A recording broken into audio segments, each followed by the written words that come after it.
Quero convidá-lo a abrir a sua Bíblia nesta manhã. Vamos ler vários textos da Palavra de Deus, mas quero começar com o texto de Atos dos Apóstolos, capítulo 25, e fazer a leitura dos versos 10 a 12, um texto da Palavra de Deus que nos fala sobre cidadania. E eu gostaria de começar lendo esse texto da Palavra do Senhor. Está lá, então, Atos dos Apóstolos, capítulo 25, a partir do verso 10. Diz assim a Palavra do Senhor. Replicou-lhes Paulo, eis que estou diante do tribunal de César, onde convém que eu seja julgado. Nenhum crime pratiquei contra os judeus, como tu muito bem sabes. Contudo, se fiz qualquer mal ou pratiquei algum crime que mereça a pena de morte, estou pronto para morrer. Mas, se não são verdadeiras as acusações que me afrontam esses homens, ninguém tem o direito de me entregar a eles. Portanto, apelo para César. Assim, depois de haver consultado os seus conselheiros, o governador Festo determinou: apelaste para César irás. Queridos, o cristão, apesar de convertido ao Senhor Jesus, o cristão, apesar de ser um cidadão do céu, ele ainda vive nesta terra. Ele possui uma cidadania humana e ele participa ativamente da sociedade em que ele vive. O cristão, apesar de ser uma nova criatura em Cristo Jesus e ser um cidadão do reino de Deus, ele tem os seus direitos, ele tem os seus deveres para com o Estado e para o governo do seu país e da sua nação. O cristão, apesar de ter a posse da vida eterna, a certeza de que Jesus foi lhe preparar um lugar no céu, a certeza de que um dia habitará para sempre com o Senhor Jesus Cristo, ainda vive neste mundo, é um cidadão pleno do seu país e participa da sua vida econômica, da sua vida política, da sua vida social, da sua vida cultural e de tudo mais em sua nação. Assim sendo, o cristão não é um alienado cultural, como tantos imaginam. O cristão não é um alienado intelectual, como muitos pensam. O cristão não é um alienado social. O cristão não é um alienado político. Pelo contrário, aprendemos na palavra de Deus, e com este exemplo do apóstolo Paulo, que eu acabei de ler, que o cristão deve exercer plena e conscientemente a sua cidadania. O texto que eu lhes li fala de um homem que tem uma cidadania e invoca a sua cidadania e as prerrogativas da sua cidadania. Uma vez apelando para o tribunal de César, ninguém mais poderia tocar num romano. E é o que Paulo faz. Apelo para César, apelo para o tribunal de César. Esta apelação do apóstolo Paulo é uma apelação política. Está exercendo a sua cidadania. Por isto mesmo, eu creio que em meio à crise política, econômica, social, moral que estamos vivendo, às vésperas das eleições do nosso país, que acontecerão no próximo domingo, dia 7, que afetarão não apenas a vida de toda a nação, mas a sua vida e a minha vida. Nós seremos afetados de alguma forma. A nação será afetada e você e eu seremos afetados, porque fazemos parte dessa nação. Não somos seres do outro mundo. Tem uma propaganda engraçada de um negócio azul, que eu não sei o nome daquele negocinho, né? E ele não sabe falar a língua, ele é um ser de outro planeta. Nós não somos seres de outro planeta. Então, queridos, nesta manhã, eu gostaria de compartilhar com todos esta mensagem que tem como tema um cidadão chamado cristão. Um cidadão chamado cristão. E à luz da palavra de Deus, algumas questões que eu gostaria de trabalhar com os irmãos nesta manhã. Como cidadão responsável e consciente, à luz da palavra de Deus. Um cristão é um cidadão responsável e consciente. E à luz da palavra de Deus. O que eu lhes trago nesta manhã é uma palavra firmada na palavra. É revelação na revelação. Eu não parti de ideias para buscar textos bíblicos que digam o que eu quero dizer. Mas eu parti da Bíblia para a própria Bíblia. O que é que a Bíblia tem a nos dizer? E eu creio que algumas questões bem sérias a palavra de Deus tem a nos dizer nesta manhã. Então, como cidadão responsável, como cidadão consciente, à luz da palavra de Deus, cada cristão deve algumas coisas. E a primeira delas é esta. Cada cristão deve exercer a sua cidadania. Cada cristão deve exercer a sua cidadania. Isto é bíblico, meus irmãos. Está na Bíblia. E o texto, além daquele que eu já vos li, há um outro texto muito interessante para você examinar e depois pesquisar melhor, porque o tempo aqui, os irmãos sabem, voa. Quando começa a pregar, então, o tempo voa. Mas há um episódio aqui bem interessante, que aconteceu também naquela região da Ásia Menor, onde Paulo e Silas estão, e os irmãos conhecem a história, não é? Eles foram aprisionados, eles foram açoitados, mas então, no dia seguinte, diz o texto, o carcereiro anunciou a Paulo estas palavras, dizendo, os magistrados mandaram que vos soltasse. Agora, pois, saí e ide em paz. Está resolvido. Agora veja a reação de Paulo. Mais uma vez, exercendo a sua cidadania. Está na Bíblia. Está na Bíblia. O que eu lhes digo nesta manhã não é o que a Igreja Batista pensa, nem o que o pastor Vitor pensa, nem o que o conselho pastoral pensa, o que está na palavra do Senhor. Então veja agora, Paulo replicou. Então eles foram presos, eles apanharam, foram torturados, ficaram lá a noite inteira, aconteceu tudo aquilo que conhecemos, o terremoto, todas aquelas questões. No dia seguinte, o carcereiro, então, chegou, recebeu uma ordem, naturalmente foi chamado até os magistrados, e recebeu essa ordem, foi até lá e disse, olha, pode soltá-los, porque, na verdade, não há nada contra eles. Na verdade, o que aconteceu foi um arbítrio. Na verdade, nós fomos arbitrários. Então, você pode, agora, simplesmente, despedi-los e mandá-los embora. Quando Paulo recebe essa palavra, ele replicou, peraí, opa, açoitaram-nos publicamente, porque o açoite foi público. Então, se o açoite foi público, a sociedade toda ficou imaginando o quê? Aí tem. Esses dois, para serem açoitados desse jeito, devem ter feito alguma coisa muito séria.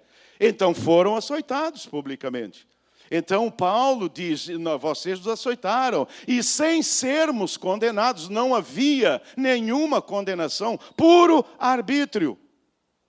E Paulo, então, se levanta contra isso, e ele diz, e sem sermos condenados, sendo homens de cidadania romana.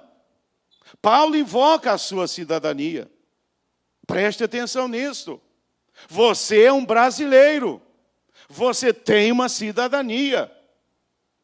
Você é um cidadão.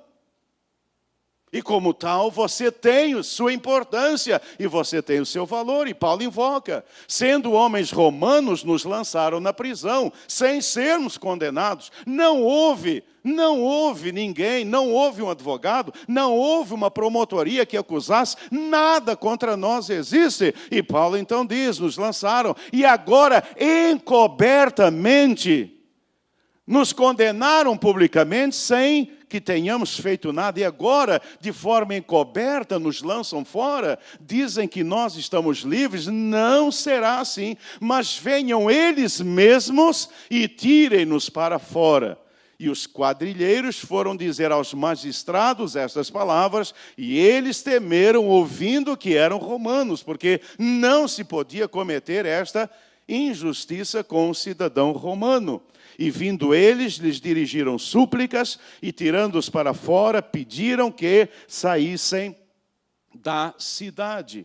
O que eu quero mostrar nesse texto é o exercício da cidadania. E trazendo essa verdade para os nossos dias, queridos, eu creio, à luz desse texto, que exercer a cidadania, uma das formas de excelência de você exercer a sua cidadania é votar e eleger os seus representantes políticos.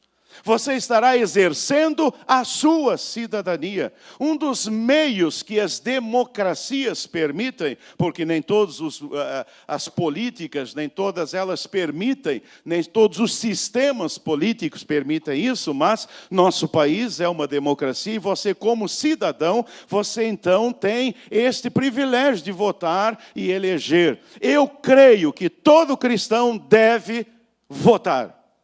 E esse é o ponto que eu quero destacar aqui. Exercer a sua cidadania. Eu ouço muito cristão falando uma porção de coisas, não vou votar, não vou votar. Não faça isso. Exerça a sua cidadania. Mas, pastor, em quem eu devo votar? Aí é uma outra questão. Em quem você deve votar é uma questão íntima, sua e somente sua, que ninguém deve influenciar. Ninguém deve influenciar você. É você e o Espírito Santo de Deus. Meu irmão, olha para mim. Se você tem o Espírito Santo de Deus dentro de você, você precisa da minha opinião para quê? Você acha que a minha opinião é melhor do que a do Espírito Santo que habita em você?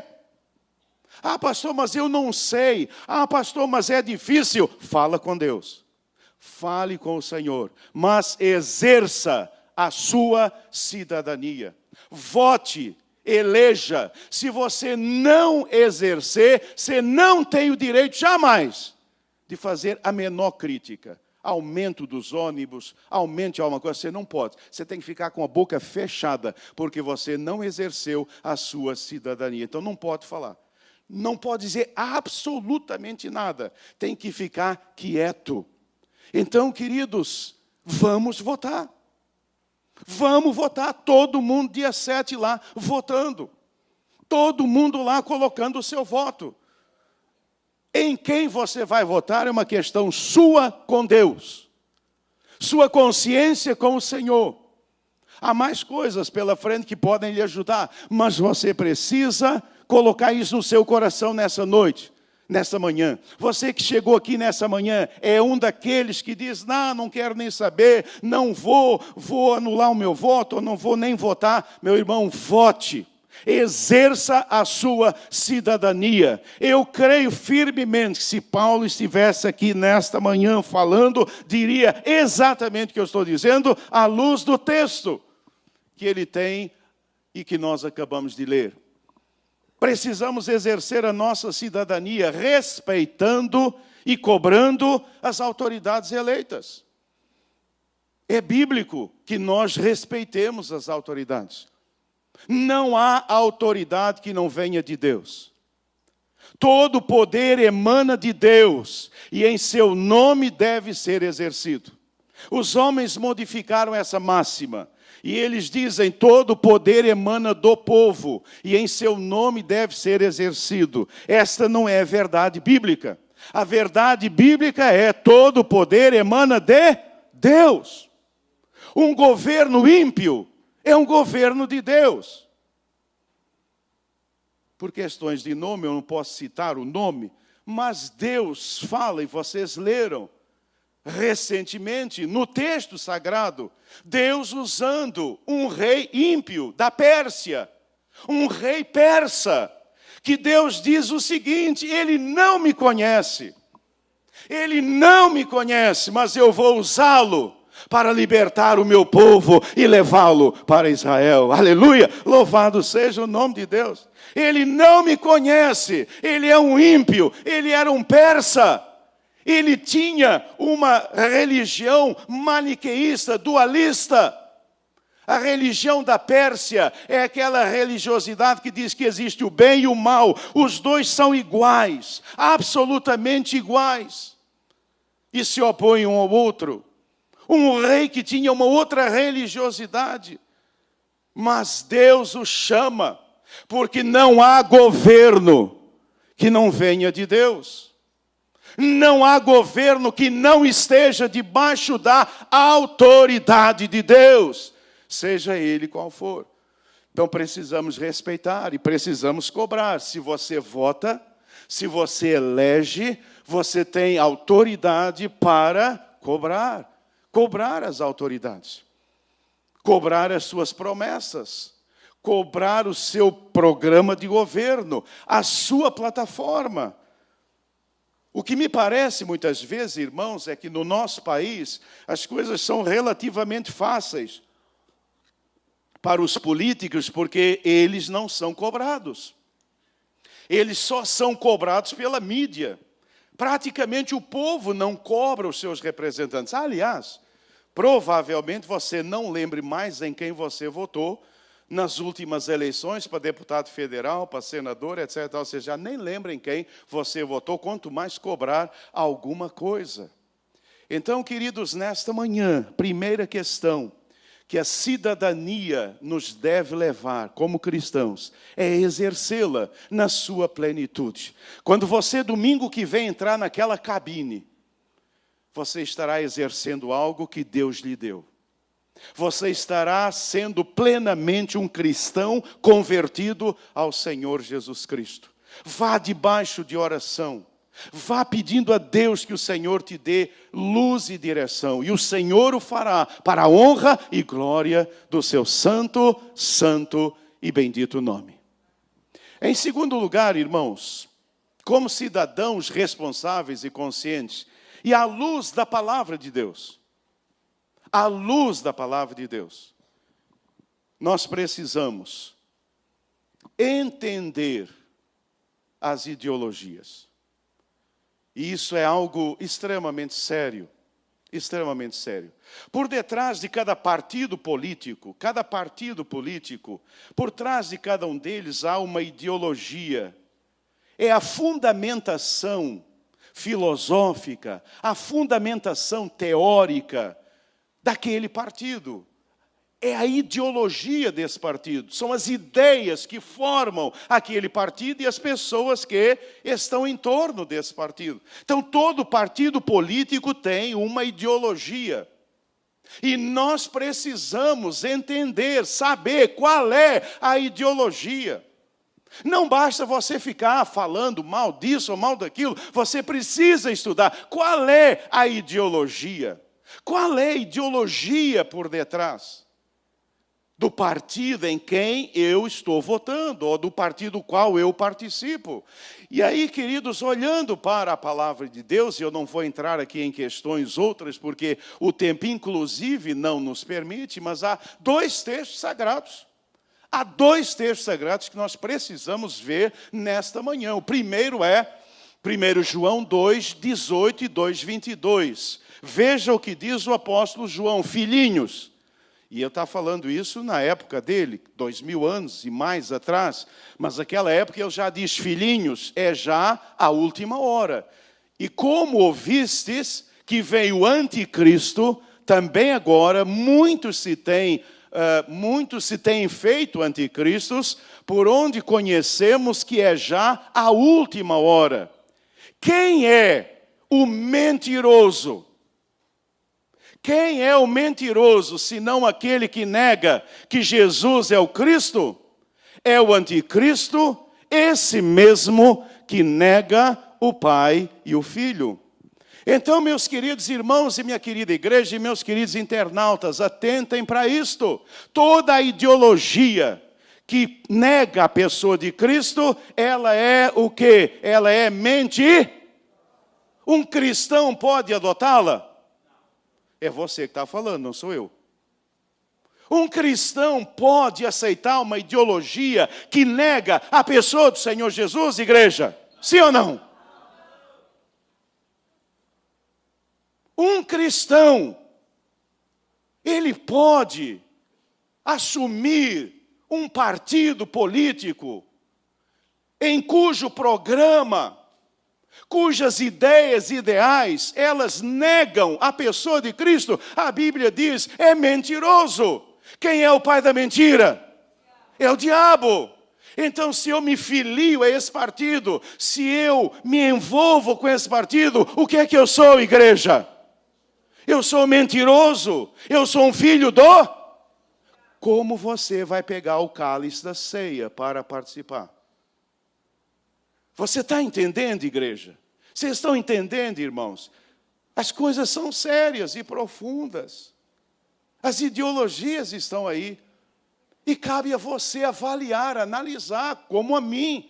Não sou eu que vou dizer para você, não vote nesse partido, não vote naquele partido, não vote naquele partido. Isso é o que o mundo quer, para nos acusar de pastores que influenciamos o nosso rebanho, para dizer que crente é uma manada de ovelha, quer dizer, manada não é de ovelha, mas é uma porção de ovelha que não pensa, que vai atrás daquilo que o pastor pensa. Não, senhores, não.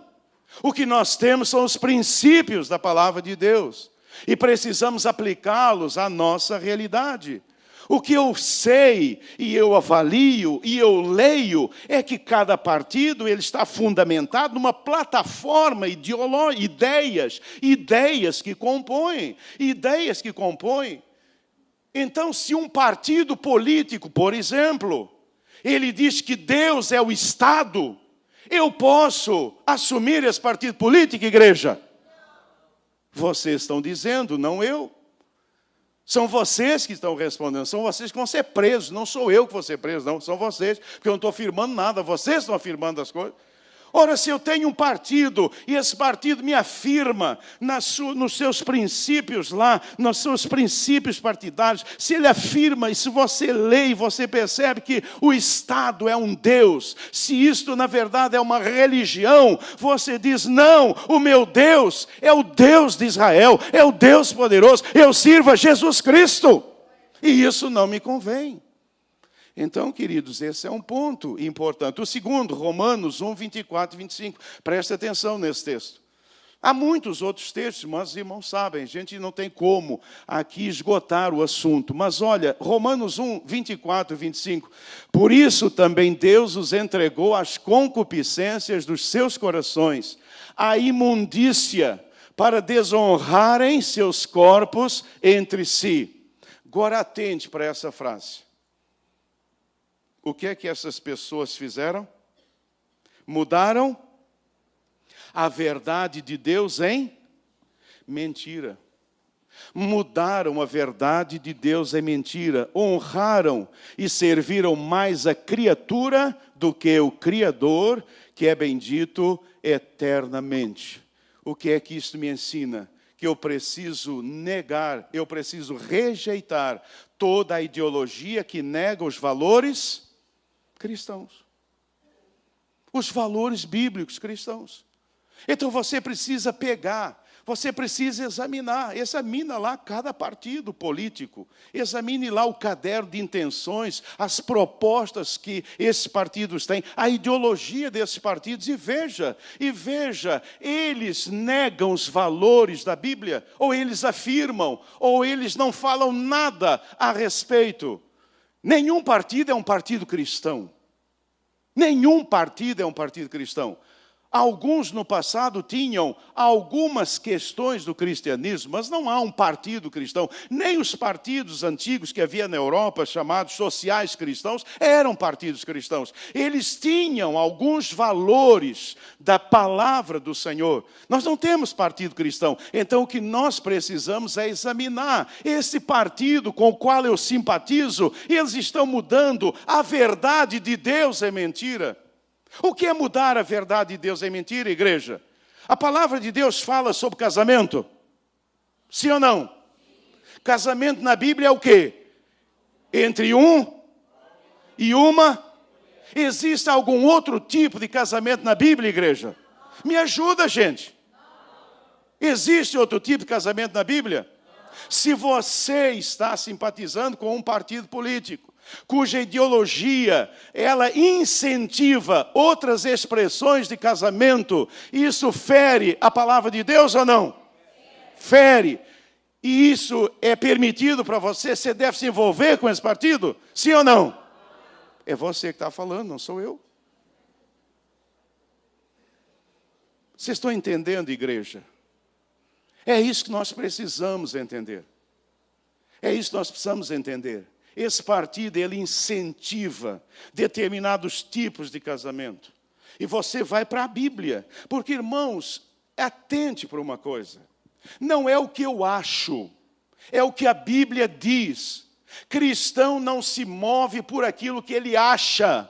Cristão se move por aquilo que a Bíblia diz. Pastor, o que é que o senhor acha? Nada. Eu creio na palavra de Deus. Eu creio naquilo que a Bíblia diz. Eu creio na palavra do Senhor. Então você precisa colocar a Bíblia em cima da proposta partidária. Você pega a proposta partidária e você coloca a Bíblia em cima e você vê. Eu não sei, quando eu era criança, a gente, quando queria fazer um desenho, colocava uma folha de papel vegetal, eu acho, em cima do desenho, e depois você ia contornando aquilo lá para tentar fazer. Hoje não precisa mais disso, mas é exatamente isso. Você tem a palavra de Deus e você coloca em cima da palavra essa proposta partidária e você vai vendo se o que diz aqui é o que diz na palavra de Deus. Aquilo que nega a Bíblia, você vai riscando e você vai dizendo: não aceito, não aceito, não me serve, não me serve. Porque eu creio na palavra de Deus. Valores cristãos. Os irmãos sabem, é público e notório, que nós estamos vivendo uma época de desconstruções. Tivemos, aliás, um seminário de sexualidade aqui que vocês todos deveriam ter vindo e não vieram, não sei porquê. Mas quem sabe na próxima vocês virão, porque foi extremamente instrutivo. Nós aprendermos várias questões sérias. Nós estamos vivendo uma época de desconstrução de tudo. Desconstrução da sexualidade, desconstrução da família, desconstrução do casamento, desconstrução do homem, desconstrução da mulher. Nós vivemos hoje uma época de desconstrução de tudo aquilo que havia sido construído, com base na palavra de Deus. Então você precisa agora se colocar diante disto e dizer: eu posso aceitar uma ideologia que desconstrói, nega, combate os valores da palavra de Deus? Se você fizer isto, você estará colocando esse partido no lugar de Deus na sua vida. E quando nós fazemos isto, a Bíblia diz que nós nos tornamos o quê? Idólatras. Idólatras. Nós nos tornamos idólatras. Eu temo que alguns cristãos estejam se tornando idólatras neste momento, porque eles estão assumindo ideologias que, na verdade, elas combatem a palavra de Deus. Então, se eu aceito aquilo que combate a Bíblia, eu estou dizendo que está certo e a Bíblia está errada. Agora, aqui há um problema seríssimo, que é a falta de conhecimento da palavra de Deus. É a falta de estudo da palavra de Deus. Igreja, olha para mim, não podemos mais, nesse tempo, ter crentes que acham. Nós precisamos de gente de convicção. Nós não podemos ter mais crentes que acham. Ah, mas eu acho, pastor. Ah, mas eu acho. Meu irmão, você não tem que achar nada. Você tem que ter convicção de que a Bíblia é a palavra de Deus. E o que está escrito na palavra é a verdade de Deus. E negá-la é o caminho para a perdição. Naturalmente, eu não falaria desse jeito a uma plateia de pessoas não convertidas a Jesus. Mas eu estou falando para gente lavada pelo sangue de Jesus. Irmãos, o que Deus tem trazido ao meu coração, e muito forte quando eu preparava essa mensagem, é: diga ao meu povo que tenha convicções. Nós não podemos ter crentes com opiniões. Nós precisamos de crentes com convicções. Crentes que digam: não, não é isso que a Bíblia diz, eu creio na Bíblia, eu creio na Bíblia. A desconstrução, ela é muito bem feita. Ela é muito bem feita. Quando você analisa, por exemplo, a desconstrução da família, é muito interessante como isso tudo começa. O pessoal começa dizendo o seguinte, que lá no início, ninguém era de ninguém. Lá no tempo das cavernas, lá no tempo do troglodita, lá no tempo lá atrás, lá no tempo daquele homem, que eu não sei de onde ele vem, mas todo mundo tinha relações com todo mundo, os filhos eram filhos. Cadê meu pai, mãe? É um desses aí. Cadê minha mãe, pai? É uma dessas aí. Não havia essa família como hoje entendemos. Mas depois dizem os entendidos que depois houve um esperto, algumas pessoas mais vivas, mais espertas que as outras, e que começaram então a segregar a sua própria família, porque perceberam que com isto iam dominar os demais. Então a família é um fator de dominação e de opressão da sociedade. E através desta dominação e opressão, essa família foi crescendo, essa família se tornou um clã, essa família se tornou uma tribo, essa família se torna poderosa e ela possa dominar os demais. E nós temos um confronto de classes. E esta família mais rica do que todas as outras passa a explorar todas as demais. E assim sendo, então, a família, ela é dominadora, exploradora. O que precisamos, então, para ter uma sociedade igualitária? Acabar com a família. E com os laços familiares. E dessa forma, voltaremos a ter uma sociedade em que todos nós seremos iguais, não haverá mais exploração do homem pelo homem. Eu estou falando de uma forma muito pueril e muito simples. Me perdoem os mais letrados aí, porque não dá para você fazer de uma outra forma num púlpito, mas vocês podem estudar essa matéria, vê-la com mais profundidade. Agora, quando eu olho esta questão, muito bem elaborada, logicamente elaborada, com toda uma série de pesquisa feita por detrás, antropológica, sociológica, quando você vê, só que, quando eu coloco isso sobre a palavra de Deus, eu vejo o quê? Que não bate. E entre esta visão e a visão da Bíblia, eu fico com qual? Eu fico com a Bíblia. E você? Eu já fiz a minha escolha. Eu fico com? Eu vou ser taxado de anti alguma coisa. Vão me dizer que eu não penso. Vão me dizer que eu sou uma pessoa frívola. Vão me dizer que eu sou uma pessoa tacanha. Vão me dizer que eu sou um anacrônico. Vão me chamar de todo tipo de coisa. Mas, eu sei que esse é o preço a ser pago. Por isso, estamos vivendo uma época em que a igreja é chamada a pagar o preço. Vocês estão dispostos a pagar o preço? Quando eu falo igreja, eu falo cada um individualmente a pagar o preço. De você ser atacado. Se você está na academia, você vai ser atacado. Se você está no trabalho, onde você estiver, você vai ser atacado. Porque quando você coloca esses princípios, aquilo que o mundo pensa, as ideologias que estão aí surgindo, quando você as coloca sob a palavra de Deus, palavra de Deus, que loucura! Você crê que esse negócio aí é a palavra de Deus? Você crê que esse livro é a palavra de Deus? Gente do céu, você ainda está nesse tempo. Você acredita num negócio desse, meu amigo? Abre seu olho, nós estamos no século 21. Que negócio é esse? Precisamos arejar a nossa mente, precisamos ser pessoas evoluídas, precisamos ser revolucionários, precisamos ser pessoas com uma nova visão. Não é isso que o mundo diz? Mas você diz, eu sei tudo isso, mas eu continuo crendo na Bíblia com a palavra de Deus. Aleluia. Irmãos, esse vai ser o divisor de águas daqui para frente. Os que creem na palavra e os que não creem na palavra. Porque crer na Bíblia não é ser progressista. O que é ser progressista nos dias de hoje? Irmãos, a igreja, o povo de Deus, para o mundo aí fora, para as ideologias aí fora, é um povo que não é nem tradicional, ele é fundamentalista.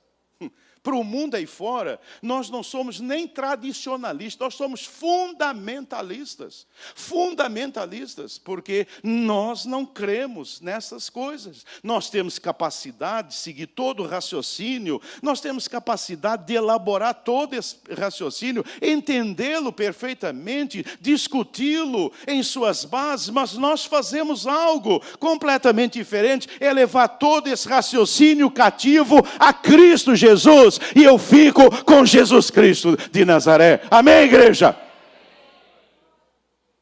Nós levamos esses pensamentos cativos ao Senhor Jesus. Então, queridos, deixa eu dizer uma coisa. Não se assustem com o que está acontecendo, porque isso aí é muito pouco diante do que vai vir ainda. Vocês entenderam? Eu vejo gente assim meio assustada, apavorada. Irmãos, isso não é nada diante daquilo que virá. Diante daquilo que virá, ou melhor, daquilo que está vindo realmente. Aqui e ali se levantam vozes contrárias para serem abatidas. Para serem abatidas.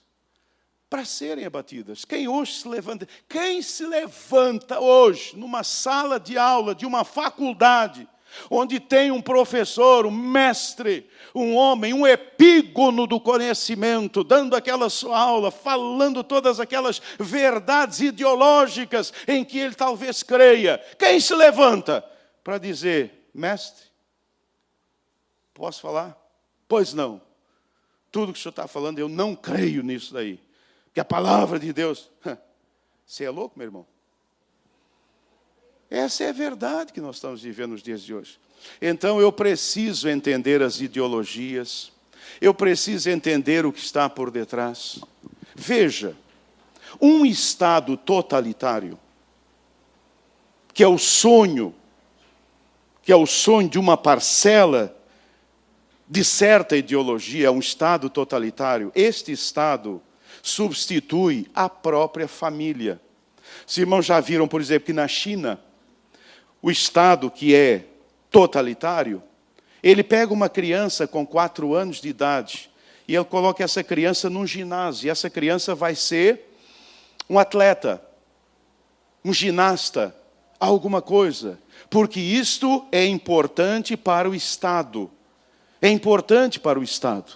O Estado precisa ter um determinado número de medalhas nas Olimpíadas, nas competições, porque isto dá status ao Estado, fortalece o Estado. E então as crianças são arrancadas, porque a família não tem mais poder, o poder está no Estado. Então, como isso começa a acontecer em sociedades democráticas como a nossa? Como é que isso começa a acontecer? Princípios começam a ser jogados. O pai não pode disciplinar. Opa! Pai não pode disciplinar filho. Aí quando você coloca isso sobre a palavra de Deus, você aprende o quê? Pai não pode disciplinar filho. Não pode. Aí você diz, pai não pode disciplinar, porque se disciplinar o filho, vai estar magoando o filho, vai estar dando problema no filho, o filho tem um número, na Suécia, em alguns países lá, as crianças já têm um telefone com um número, qualquer coisa, ele liga e a polícia vem, prende o pai e deixa o filho em paz. Então, é necessário, mas para que isto?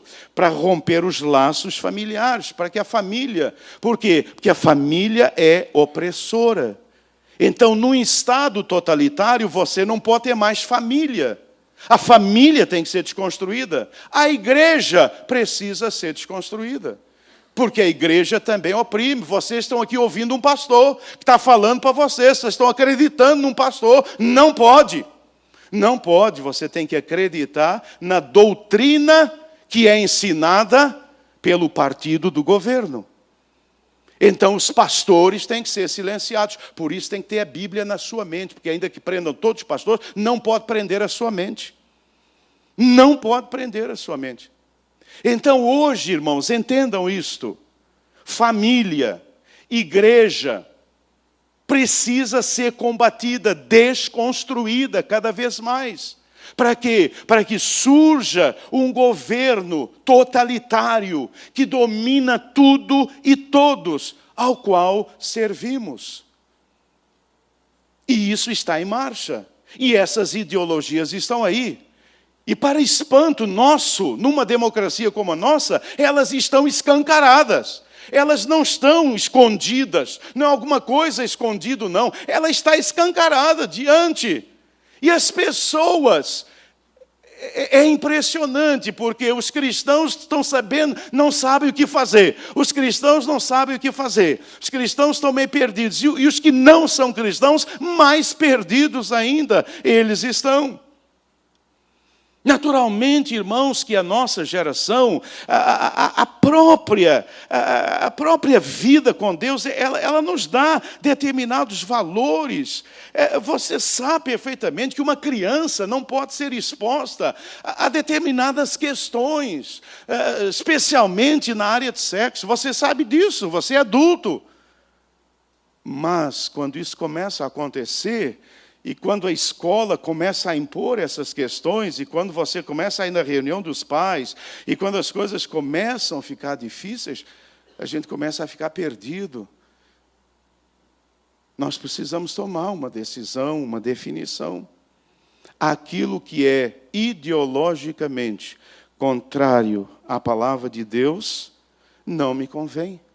Não posso votar nesse partido, e não posso me assumir como uma pessoa desse partido, sob pena de estar negando o Evangelho de Cristo e os valores do Evangelho. A Bíblia é clara, gente, a Bíblia é clara. Quem é o mentiroso, senão aquele que nega que Jesus é o Cristo? É mentiroso, especialmente vocês jovens e adolescentes. Jovens e adolescentes, isso tem que estar claro na mente e na cabeça de vocês.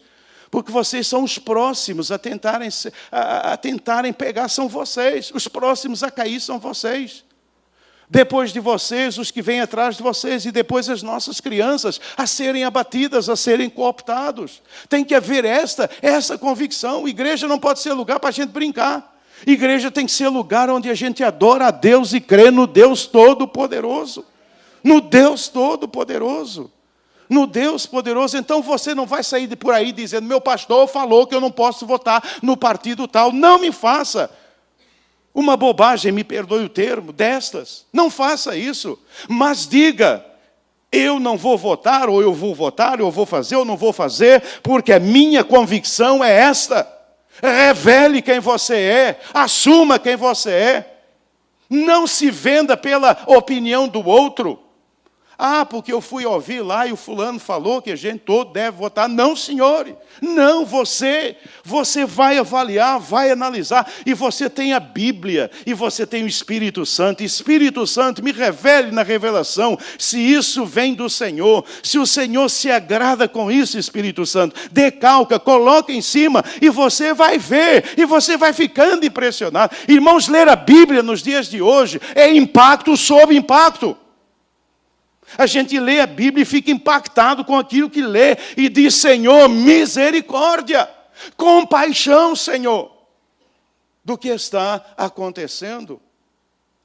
Mas não é só nesta área não, gente. Não é só nesta área não, é na área, são em outras questões. Você sabia, e a leitura dos profetas menores fala isto, Deus abomina a exploração do homem pelo homem. Deus abomina que uns sejam mais ricos e outros menos ricos. Deus abomina isso. Quando a gente olha para o que Deus criou, para a criação de Deus, é impressionante. Você sabia, eu sei que você sabe, é uma questão apenas retórica, mas você sabe que a terra, ela deveria ser cultivada durante 7 anos. E depois do 7º ano, ela ficava 1 ano em pousio. Ela ficava 1 ano sem ser semeada, para que a terra pudesse se reconstruir de novo, para que não houvesse necessidade de agrotóxicos, que Deus já sabia que matavam. Claro que Deus, para que não fossem necessários os transgênicos, Deus já sabia tudo isso. Muitos mil anos atrás, Deus já sabia disso. Então Deus dá uma forma, uma cultura ao homem, que é uma cultura orgânica. Então depois de 7 anos, não semeia nada, a terra vai se recompor, a química da terra, os nutrientes da terra, eles vão se recompor, e depois as colheitas eram assim também, você colhia, depois as árvores descansavam, a natureza descansava, o homem descansava, e depois Deus dava. As compras em Israel, quando Deus começou lá, havia aquele ano do jubileu, 50 anos. Então, quando você comprava alguma coisa, o valor daquilo que você comprava, porque a terra era do Senhor, tudo era do Senhor, o valor dela era até ao jubileu, aos 50 anos. Se o jubileu foi esse ano, eu comprava o ano que vem, 49 anos, o preço era maior. Se eu compro a terra quando são 48 anos, faltam 2 para o jubileu, o preço diminui. E no jubileu, tudo volta para o seu antigo dono. Olha que coisa maravilhosa. Deus já sabia como tornar uma sociedade igualitária. Deus já sabia tudo isso. Quando Deus fala sobre a questão de riqueza e pobreza, o que é que Deus fala? Deus dizia, olha, você que tem muito, você divida com aquele que tem menos. E assim o que colheu muito não teve de mais, e o que colheu de menos não teve de menos, e não passou miséria. Deus é contra a miséria. Pobreza é diferente. Miséria agride o coração de Deus. A Bíblia fala sobre isso. A Bíblia fala sobre isso. Irmãos, Israel foi levado cativo também por essas questões sociais. Também por essas questões sociais. Deus abomina desigualdades. Deus abomina a miséria. Deus abomina a miséria. Deus abomina a miséria. Eu sonho com um governante que se levante aqui, ou seja, onde for, e que diga, eu tenho apenas uma plataforma. Qual é? Fulano de tal, eu vou lutar para que a miséria desse país acabe. Eu vou governar para que a miséria desse país acabe. Eu aplaudiria esta pessoa. E eu votaria nessa pessoa, dependendo da sua ideologia. Acabar com a miséria. Porque a miséria brada aos céus. Deus não é um Deus de miséria. E muito menos, este é um país miserável. E é algo que nos agride vivermos num país rico com um povo miserável. Isso agride o coração de Deus. Isso não agrada o coração do Senhor. Então, queridos, quando falamos de ideologia, não é só a questão de sexo, a questão do corpo, do casamento, não, é o dia a dia, é no dia a dia. Então, nós precisamos entender as ideologias e pautar tudo com a Bíblia. Não sermos pautados pelas ideologias humanas, mas pautarmos a ideologia humana pela palavra de Deus. Aquilo que está em conformidade com a Bíblia, eu creio, eu recebo. Aquilo que não está, eu rejeito em nome de Jesus. Amém, igreja? Amém. Louvado seja o nome do Senhor. Como cidadãos responsáveis. Tem almoço hoje, irmãos? Tem almoço hoje? Tem? Fala, tem? Que aí todo mundo aprende. Isso. Como cidadão responsável e consciente, à luz da palavra de Deus, cada cristão deve escolher os seus representantes. Você vai escolher os seus representantes.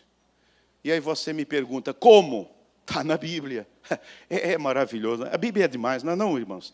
Eu amo a palavra de Deus. Eu amo a Bíblia. Porque a Bíblia é maravilhosa. Mas escolher como? Está tudo lá. Está tudo lá. Quero lhes falar, quero lhes mostrar um candidato. Está aí o candidato. Pastor, não pode falar nome. É Daniel. Eu espero que não tenha um Daniel por aí, né? Candidato. Como é que eu escolho um candidato? Olhe para o candidato Daniel. Daniel era um político? Sim ou não? Sim, ele era um político. Ele foi escolhido. Ele foi escolhido. Daniel seria mais que senador. Ele era mais do que um senador, não é? Ele estava acima do senador. Foi escolhido pelo rei para ser o segundo, os três. Tinha aqueles três, não é? Então, enfim, mas ele era um político. Ele foi escolhido. Ele foi escolhido. Por que é que Daniel foi escolhido? O que levou à escolha Daniel é o que vai levar você à escolha do seu candidato. Simples assim. Tem alguma dificuldade? Está achando difícil até agora? Não tem dificuldade nenhuma, está tudo na palavra de Deus. Então é fácil. Então mesmo Daniel sobrepujou a estes presidentes e príncipes, porque nele havia um espírito excelente. E o rei pensava constituí-lo sobre todo o reino. Então os presidentes e os príncipes procuravam achar ocasião contra Daniel a respeito do reino, mas não podiam achar ocasião ou culpa alguma, porque ele era e não se achava nele. É isso que você vai fazer com o seu candidato.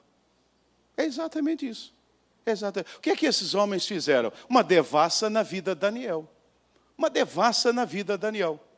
Foram na Polícia Federal, foram na Receita Federal, foram nos cartórios, foram em tudo que é lugar, foram na revista A, na revista B, no jornal C, no jornal D, foram em todos os lugares. Em todos os lugares que eles foram lá onde se abre firma. Onde é que se abre firma? Como é que chama aquele negócio que se abre as firmas? Isso aí, como é que é?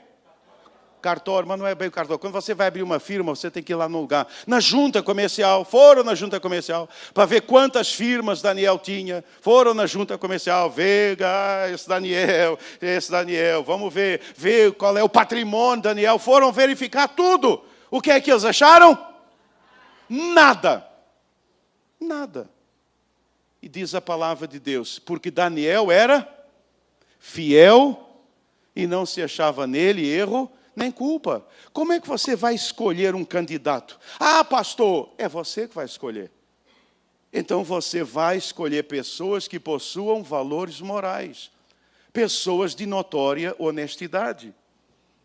Meu irmão, como é que você vai votar numa pessoa que está com o nome sujo, numa pessoa que é reconhecidamente corrupta? Como é que você vai votar nessa pessoa sendo você um crente em Cristo Jesus? Me diga. Me fala. Então você precisa escolher pessoas que tenham valores éticos, uma pessoa que tenha integridade, uma pessoa que você olha a vida dela, faz lá vasculha algumas coisas, enfim, dá uma olhada, veja. Existem sites, inclusive, por exemplo, você pode entrar em sites da Câmara, do Senado, que falam, que revelam se aquela pessoa trabalhou, não trabalhou, se aquela pessoa ficou ausente, não ficou ausente. Enfim, você coteja, você compara, você vê e você chega à conclusão, olha, esta pessoa, ela não possui valores morais, esta pessoa não possui valores éticos, esta pessoa não merece o meu voto, não vou votar nesta pessoa. Ah, mas então se eu vou votar na outra, não vai ganhar. Essa não é a questão. A questão é que diante de Deus você assumiu uma postura de um cidadão cristão convertido ao Senhor Jesus Cristo. Então veja, irmãos, é o caso de Daniel. Os presidentes, os príncipes procuravam achar. Já ouviram falar em dossiê? Sim ou não? Eles procuraram dossiês contra Daniel. Eles ficaram mandando e-mails, ficaram trocando. Quem tem um dossiê? Alguém aí tem um dossiê, Daniel, para a gente acabar com a vida dele, para a gente mostrar que esse Daniel não tem valor nenhum. Não tinha nada, absolutamente nada. Então, irmãos, é assim que se escolhe. É assim que se escolhe. A gente não escolhe um candidato porque ele fez uma benesse. A gente não escolhe um candidato porque ele deu 5 sacos de areia para a igreja, para construir um templo. De jeito nenhum. De jeito nenhum. Até porque a gente não pede isso também. Mas não é assim que as coisas funcionam. Para um crente no Senhor Jesus Cristo. Não. São os valores. E aí a gente lembra então Daniel. Não encontraram nele nada, nenhuma culpa. Não se achava nele erro, honestidade, culpa, integridade. Ele era honesto, ele era um homem íntegro. Então nós precisamos buscar pessoas do espectro político. Pessoas, não basta dizer que é crente, tá, é crente, mas ele é íntegro, ele é honesto? Ah, mas é um amigo do amigo, mas ele é íntegro, ele é honesto? Você precisa saber, você precisa conversar com essa pessoa. Eu já lhes contei que uma vez teve um deputado aqui comigo no gabinete, alguém trouxe, e eu recebo muito bem essas pessoas, com toda a educação, com todo o carinho, mas eu falo de Jesus, eu falo a verdade. Primeiro porque eu não quero nenhuma benesse, porque as minhas benesses vêm do céu. E depois porque eu já sei. E eu lembro que ele depois se queixou com alguém, disse, poxa, esse pastor só fala de Jesus, não dá nem chance de ir. Não dá chance de ir, é só Jesus. É só Jesus. É só Jesus. Então nós precisamos, irmãos, escolher bem, escolha, dá trabalho. Mas você vai poder dizer, Deus, o Senhor sabe que eu escolhi uma pessoa que, pelo menos até onde eu sei, pode a coisa desandar, mas até onde eu sei, esta pessoa é uma pessoa proba, é uma pessoa honesta. É uma pessoa proba e honesta. É assim que um servo de Deus deve votar. Mais do que isto, é assim que um servo de Deus deve ser. É assim que um servo de Deus deve ser. E Daniel, para nós, é um exemplo maravilhoso e extraordinário. E, finalmente, como cidadão responsável que somos, como cidadãos conscientes à luz da palavra do Senhor, nós precisamos interceder pelas autoridades. Nós precisamos orar pelas nossas autoridades. A palavra de Deus, ela também nos ensina a isto.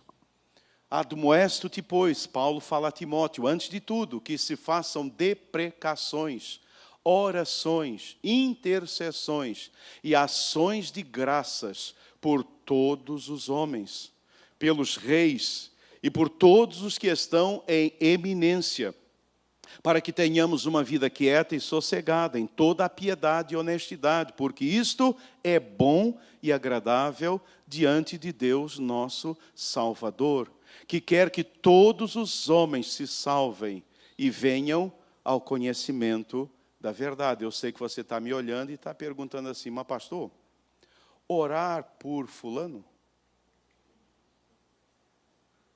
Você sabe quem era o fulano que governava nessa época? Você desconfia? Nero. Já ouviu falar de Nero? Ou Nero é o nome do seu cachorro? Porque tem gente que chama o cachorro de Nero, Nero. Né? Você já ouviu falar de Nero? Já. Era ele. É debaixo do tacão poderoso de Nero que Paulo, ele diz, admoeste que façam deprecações, orações, intercessões, ação de graça por todos os homens, também pelos reis, pelos que estão em eminência, pelos que estão no poder, porque isso é bom e agradável diante de Deus, o nosso Salvador. Você tem intercedido pelo seu atual presidente? É bíblico. É bíblico. Temos intercedido pelas nossas autoridades? Está lá na palavra de Deus. E duas coisas aqui se destacam. Devemos orar e interceder para que tenhamos um governo justo e honesto. Nem sempre o será, infelizmente. Mas devemos orar. Vamos ajudar a ter um governo justo e honesto se nós entendermos a ideologia, votarmos na ideologia correta e no candidato correto, já vai ajudar. Mas, além disso, você precisa orar e pedir a Deus, Senhor, nos dê um governo justo, um governo honesto. Senhor, nos dê pessoas que sejam justas e honestas. Senhor, nos dê um executivo, um presidente executivo honesto, ministros honestos. Senhor, nos dê um legislativo honesto, uma Câmara, um Senado, um Congresso Nacional. Nos dê, Senhor, um judiciário honesto, a começar pelo Supremo, Tribunal Federal e os demais. Senhor, orar e pedir e clamar ao Senhor. Os cristãos clamavam, os cristãos oravam. Muitos, não foi apenas Nero, outros imperadores foram terríveis. Os cristãos oravam por eles. Os cristãos oravam por eles. Demonstravam amor, que é o que o cristão precisa demonstrar. Não é ódio. O ódio não combina com o cristão. Aliás, essas coisas nós estamos vendo aí, nesse momento em que a gente está, cristão brigando com cristão. Irmão, isso é espírito cruzada.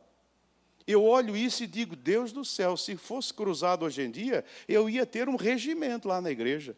Eu ia ter aqui um regimento de cruzada, ia botar aquela roupa de cruzada, aquela cruz cruzada, ia colocar um negócio na mão, vamos matar quem não é cristão, vamos sair por aí matando, vamos arrebentar com todo mundo. Irmãos, vocês aprenderam isso aonde? Vocês leram isso em que Bíblia? Isso está aonde? Esse é o Espíritos Cruzados. Vamos matar todo mundo que não é cristão. Aí depois nos queixamos dos muçulmanos.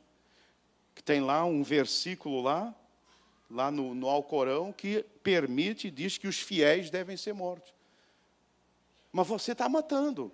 Porque você sabe que a gente não mata apenas com arma. A gente mata quando tem raiva, quando tem ódio do outro. E hoje o que é que está acontecendo, gente? É tiroteio. É tiroteio entre crente. Se eu não concordo com você, você me abate e eu abato você. É uma luta. Eu acho que eu vou dar para todo mundo. Não tinha aquele negócio, é pinball. Como é que chama aquele negócio? É aquela coisa que eu jogo em você e fica uma mancha de paintball. Eu vou dar uma armazinha paintball para todos vocês. Uma cor para um, uma cor para outra. Aí você fica atirando no outro. Você é da minha cor? Não. Pum! Aí, pelo menos, né, desopila o fígado. Irmãos, não é isso que a Bíblia diz. Precisamos orar. Precisamos clamar. Senhor, nos dê um governo justo. Eu não sei quem vai ganhar as eleições. Eu tenho as minhas preferências, eu as tenho. Eu gostaria, tenho orar, e oro, e peço a Deus. E peço a Deus. E às vezes falo até com Deus, Senhor, se o Senhor não fizer minha vontade, eu vou ficar bravo com o Senhor. Mas vou ficar muito bravo. E o Senhor diz, tem duas coisas, são dois problemas. É ficar bravo e depois desembravecer. Você vai ter dois trabalhos. Vai ficar bravo primeiro e depois vai ter que... Porque a minha vontade vai prevalecer. Mas eu oro, eu peço ao Senhor. Irmãos, não permitam que ódio se abrigue no seu coração. Raiva. A raiva não pode ter isso no coração da gente. O que nós precisamos é orar por um governo justo e honesto. Precisamos orar por um governo favorável ao Evangelho. Para que tenhamos, ao que a Bíblia diz, tenhamos uma vida quieta e sossegada em toda a piedade e honestidade, para que possamos levar as pessoas o Evangelho, para que levemos a graça do Senhor. A gente precisa de um governo estável. Precisamos de um governo estável, um governo que seja minimamente favorável ao Evangelho, um governo que não seja totalitário. Porque os governos totalitários, eles são absolutamente contrários ao Evangelho. Fecha a igreja, prende pastor, acaba com tudo. Então, pedir, Senhor, não permita que na nossa nação aconteça um governo totalitário. Nos livre disso, Deus. Nos dê um governo que seja minimamente favorável ao Evangelho. Agora, eu temo.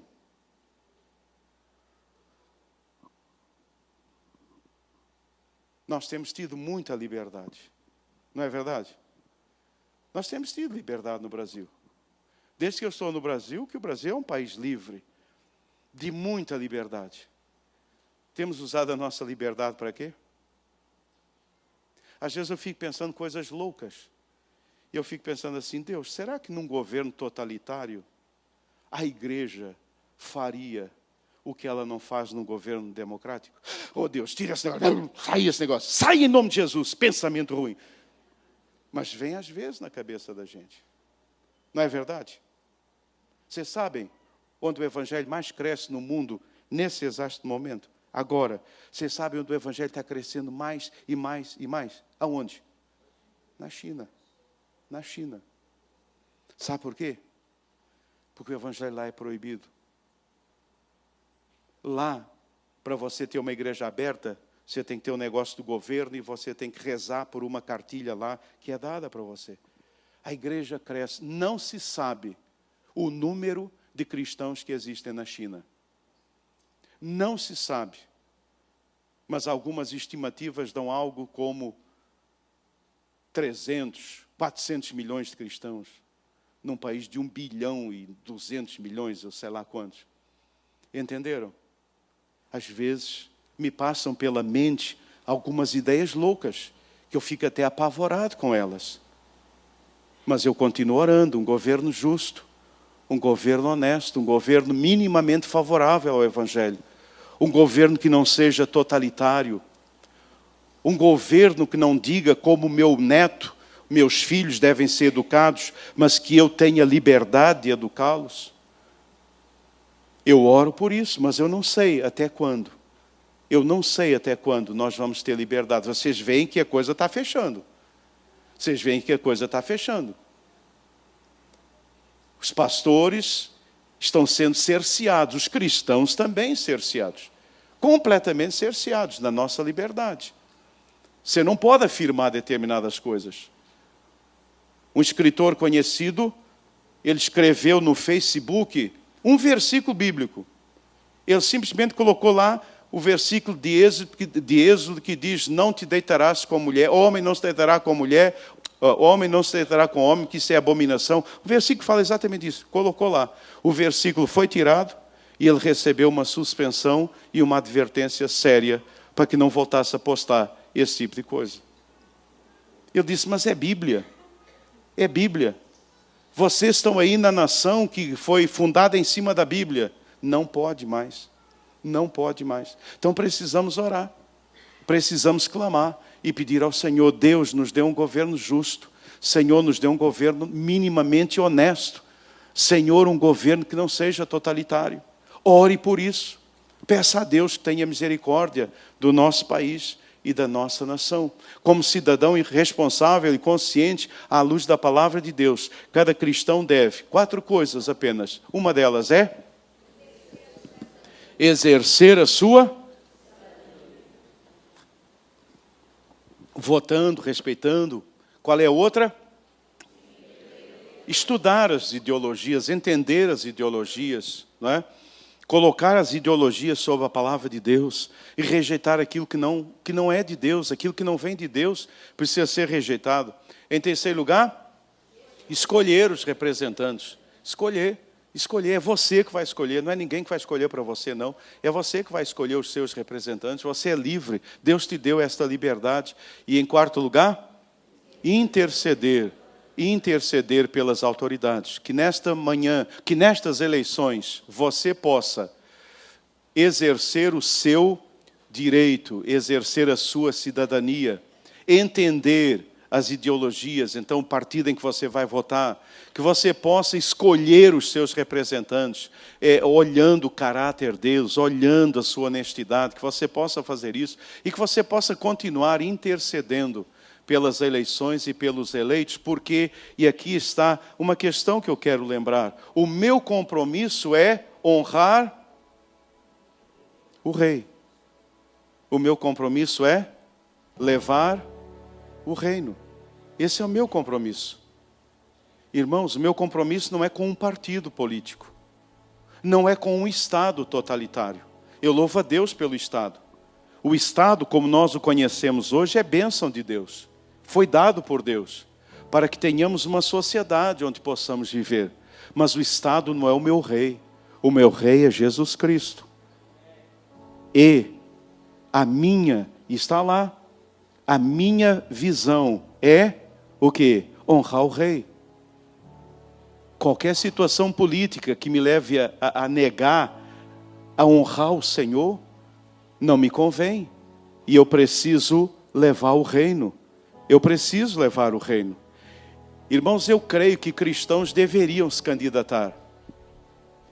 Cristãos que tenham vocação política deveriam se candidatar. Mas eles deveriam ter como visão honrar o rei. Eu vou honrar o rei na Câmara Federal. Eu vou honrar o rei no Senado Federal. Eu vou honrar o rei no Supremo Tribunal Federal. Eu vou honrar o rei como governador desse estado. E eu vou levar o reino. E eu vou levar o reino. Porque quando eu dou possibilidade, quando eu acabo com a miséria, eu estou levando o reino. Eu estou levando o reino. Eu estou levando o reino. Então esse é o nosso compromisso. O nosso compromisso é exercer a nossa cidadania, mas entendermos como cristãos que o rei e o reino estão em primeiro lugar. O rei e o reino. Onde você estiver, seja que você quem for.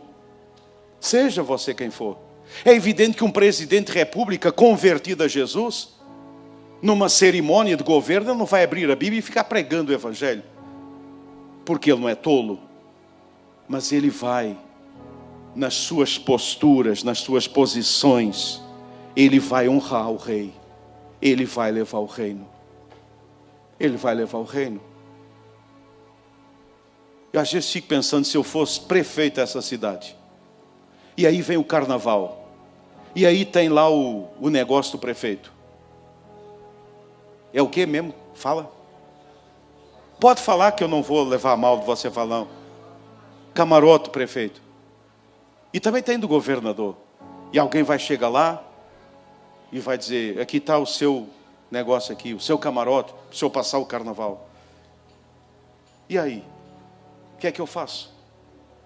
A minha pergunta é, isso vai honrar o rei? Vai levar o reino? Vocês entenderam? É simples, não tem proibição, não tem, não, você é aquele, não. Eu vou perguntar, isso vai honrar o rei? Isso vai honrar o rei? O rei vai estar sendo honrado? O reino vai estar sendo levado? Eu vou perguntar, Senhor, não vou perguntar para você. Nem vou me preocupar com o que você vai pensar. Vou perguntar a Deus. Eu vou estar honrando o Senhor. Eu vou estar levando o reino. E o que o Senhor disser, eu farei. E se o Senhor disser sim, vai ser bênção. E se o Senhor disser não, vai ser bênção também. Porque esse é o princípio. É o princípio. Tudo que você for fazer, meu irmão. Tudo que você for fazer. Ah, pastor, será que pode? Faça a pergunta, vai honrar o rei? Se eu for nesse lugar, eu vou estar honrando o rei? Eu vou estar levando o reino? Eu vou estar? Se vou, amém. Então eu sonho com cristãos. Cristãos que sejam candidatos. Quem sabe dessa igreja? Quem sabe Deus vai levantar nessa igreja? Que sejam candidatos, mas que digam, irmãos, eu vou honrar o rei e levar o reino. E se eu estiver entre uma decisão do meu partido e uma decisão, e se essa decisão do meu partido ela não honrar o rei, eu vou ficar com o rei e eu vou dizer não para o partido. E se o partido me tirar, eu sairei, mas eu vou continuar honrando o rei, porque para isso eu existo. É isso que o Senhor espera de cada um de nós. Você tem boletim aí? Não sei se você reparou, mas tem um negócio bem interessante aí no seu boletim. Tinha reparado? Não, você nem abriu. Você pode abrir o boletim? Agora quem não pegou o boletim vai estar mal. Quem mandou você não pegar o boletim?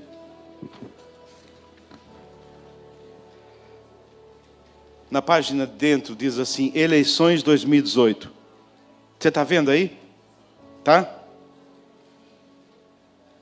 Para auxiliar os irmãos que assim o desejarem na escolha do partido e candidatos em quem votar. Algumas orientações. Para a escolha do candidato, recomenda-se conhecer bem o seu caráter, ideias e ideologia do partido. Rejeite candidatos com ênfase intervencionistas na esfera familiar, educacional, eclesiástica e artística, que nós acabamos de falar. Repudie qualquer ideologia que se oponha aos princípios do reino de Deus, isto é, à mensagem e aos ensinamentos da Bíblia. Apoie candidatos que expressam compreender a função primordial do Estado em promover a justiça e a segurança dos seus cidadãos. Ao indicar um candidato para amigos e familiares, faça-o com respeito às opiniões diferentes da sua, lembrando que, apesar de você acreditar na pessoa para quem está dando ou pedindo o seu voto, como cristãos, nossa esperança última de uma sociedade perfeita deve estar na consumação dos séculos, quando Jesus voltar para reinar com cetro de justiça. Essa é a grande diferença. O Estado totalitário pensa implantar o paraíso na terra. E nós sabemos que isso só vai acontecer quando Jesus Cristo reinar. E Ele vai voltar para reinar. Finalmente, após as eleições, ore em favor dos candidatos eleitos, para que cumpram seus mandatos com sabedoria e pelo bem da nação, lembrando-nos oportunamente das palavras do apóstolo Paulo a Timóteo: antes de tudo, pois, exorto que se use a prática de súplicas, orações, intercessões, ações de graças, em favor de todos os homens, em favor dos reis e de todos os que se acham investidos de autoridade, para que vivamos uma vida mansa, com toda a piedade e respeito. Que Deus nos abençoe.